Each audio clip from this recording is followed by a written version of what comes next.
ഖുർആൻ എവിടെ പള്ളിയെക്കുറിച്ച് പറയുമ്പോഴും ബന എന്ന പദം ഉപയോഗിക്കുന്നില്ല. മറിച്ച് വൈദ് യർഫഉ ഇബ്രാഹീമുൽ ഖവായിദ മിനൽ ബൈത്ത് വഇസ്മാഈലു റബ്ബനാ തഖബ്ബൽ മിന്നാ ഇന്നക അൻതസ് സമീഉൽ അലീം. ഏത് സ്ഥലങ്ങൾ പരിശോധിച്ചാലും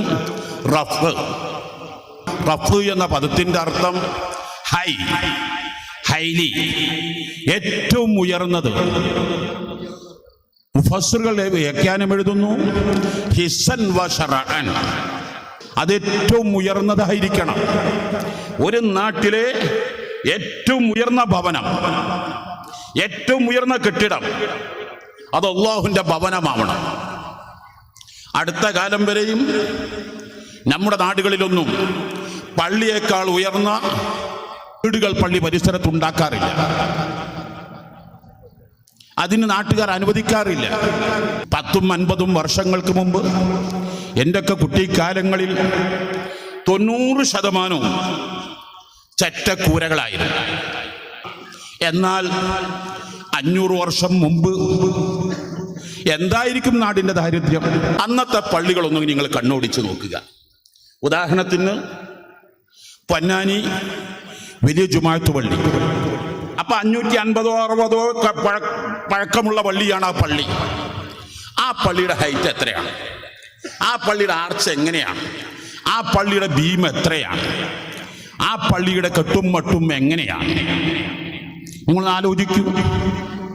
മഹാനവറുകളുടെ ഷെയ്ഖാണ് കൊച്ചി ചെമ്പിട്ട പള്ളിയിൽ വിശ്രമിക്കുന്ന മഹാനസി ഇസ്മായിൽ ബുഖാരി റളിയല്ലാഹു തആല തങ്ങൾ.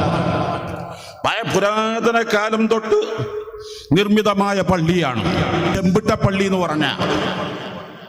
മുതലക്കുളം മൈതാനി എന്ന് പറയും പോലെയല്ല. മുതലക്കുളം മൈതാനിയിൽ മുതലയില്ല, കുളവും ഇല്ല. എങ്ങനെയാണ് മുതലക്കുളം എന്ന് വന്നത് ആർക്കും അറിയുന്നുമില്ല. ഞാൻ പലരും ചോദിച്ചിട്ടുണ്ട്.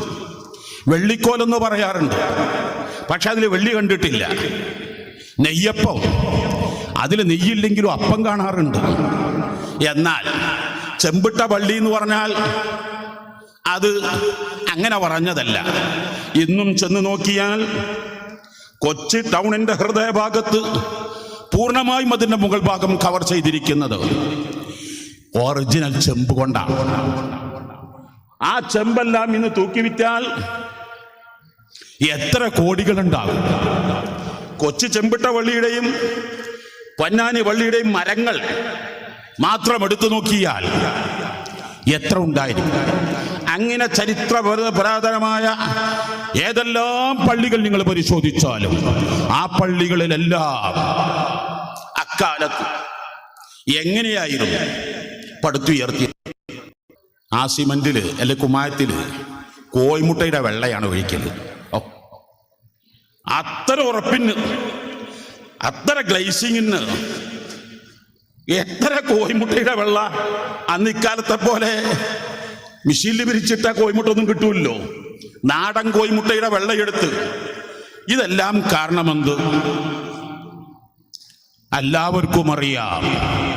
ബൈത്തുല്ലാഹ്, ഇത് അല്ലാഹുവിന്റെ പരിശുദ്ധമായ ഭവനമാണ്.